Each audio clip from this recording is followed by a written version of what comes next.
everybody, and welcome back to the first edition of the 2014 season for the Fargo Force Show. I'm your host, Trevor Peterson. Pleased to be joined on the first show of the season by head coach John Marks. And Coach, you've been doing this a long time in hockey. Fourth season back with the Force as head coach. Do you still get as excited at the start of a season as you always have? I do. No, there's no question. I guess having been in it so long, there's a reason that you're here as long as you are in the same job is because you like what you do. And I like what I do, and that it's a chance at a job where a lot of people don't have that opportunity to have that thrill of victory or that agony of defeat sort of thing, which we go through as coaches all the time. But really looking forward to this season. And how about, as a coach, how about just getting to impact lives of a lot of young guys? How much does that play a factor for you in coaching? Well, you know, actually it really does, because you have a big part of their, not just their physical development on the ice as far as getting better as a player, but hopefully you're able to do a little bit as far as that mental maturity goes, and maybe trying to help them steer them in the right direction, because there's a lot of outside things going on these days, you know, with social media and all that. There's a lot of distractions. There's a lot of things that the young men and women today have around them that can be very distracting and stuff. So we talk a lot with the other coaches, Byron Poole, Josh Hoji, myself,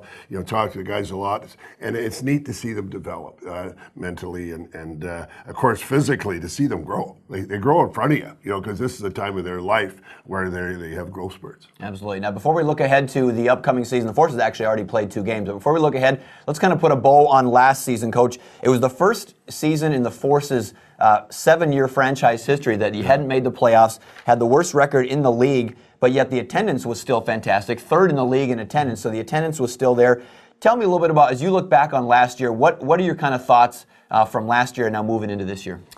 Well, first of all, you know, attendance was great because we have a great staff. You know, the office staff does a tremendous job.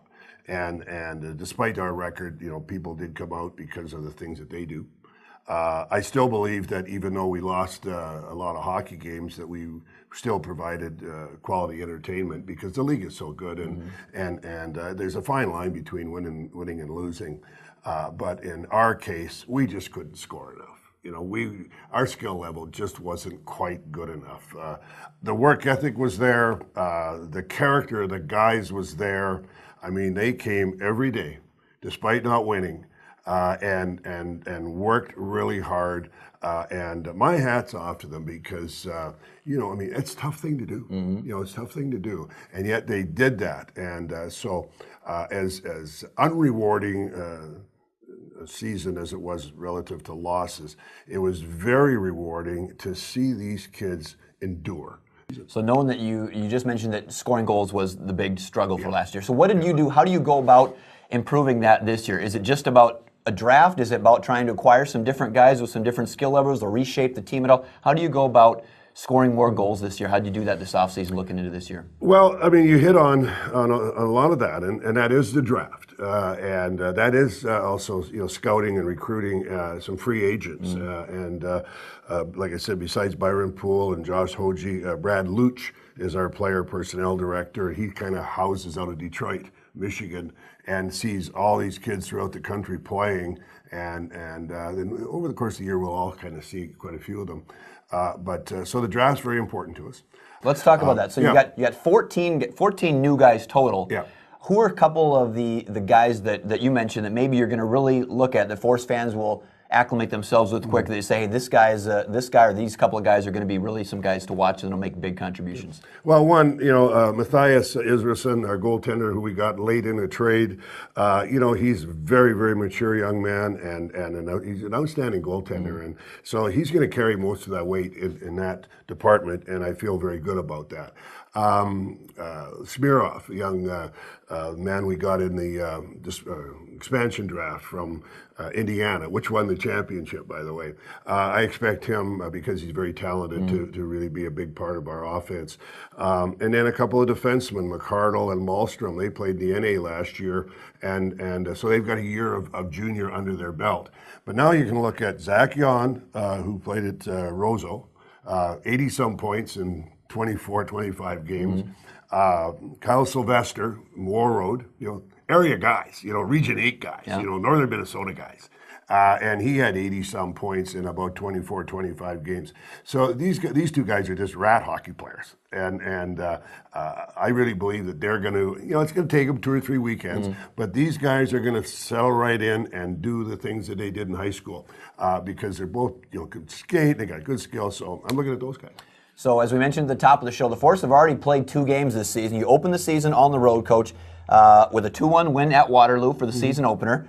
Talk about that. Just how, let's real quick, Mikey Isamont scored a goal along with Christian Cakebread. They both had 2 goals, and Matthias Israelson made it stand up. 38 saves. You win that one 2-1, even though you're outshot 39-19. How nice was it just to start out the season with a big win, especially on the road? Well, huge, because they're picked to be one of the top 2 or 3 teams in the league. And they've gone to the finals the year before, and like I said, they lost Indiana. But their home opener, everybody's excited, and they happen to play on the biggest sheet of ice in the league. It's an Olympic-sized sheet. And I know there's a shot differential there, but they have a team that they just shoot from all over, okay? And there's a difference between quality chances and shots on goal. And so they did have a lot of shots on goal, but things were to the outside. But they're very, very good. So to beat them in their own barn, first game of the year, was really, I think, good for our confidence. But unfortunately forgot about what we did the night before. Yeah, the next night, the next night, the Force lost 4-0 at Des Moines. They got outshot 33-23. Israelson with 29 saves on 33 shots on goal there. So the Force 1-1. Coming up, the home opener here is Friday night now at Shields Arena. You guys are going to host Madison, a new team to the league this year. Tell me just about getting started with the home schedule this year. How excited you guys are for Friday in the opener? Well, it's always nice to play at home, and especially at Shields, and because of the facility. It's an outstanding facility. It's one of the top, if not the best, I think, in the whole league. And then the support we've gotten, over the first 6 years from the Fargo people, from the fans here, again, is outstanding. So it's a great atmosphere. We've had a good week of practice here so far. We're playing an expansion team, but don't let that fool you. Don't forget, Fargo Force were an expansion team their first year and went to the finals. So there's no teams you can take lightly.